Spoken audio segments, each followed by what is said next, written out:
Backup plan in place for your WordPress site takes only a few minutes with Backupbuddy. Backupbuddy is installed just like all other WordPress plugins. Once you've installed and activated Backupbuddy on your site, the quick setup will start. Enter the email address where you want Backupbuddy to send backup and error notifications, and create a password for restoring and migrating your backups. Next, select where you want your backups to be sent.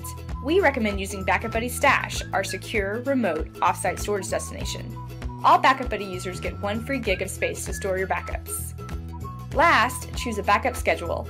We've preloaded 2 schedule options, the starter recommended and an active blogger, but you can fine-tune them later on in the schedules page. Click Save Settings and Backupbuddy will automatically go to work running a backup of your site. Once the backup has completed, you can either download the backup zip file or send the backup directly to an offsite destination.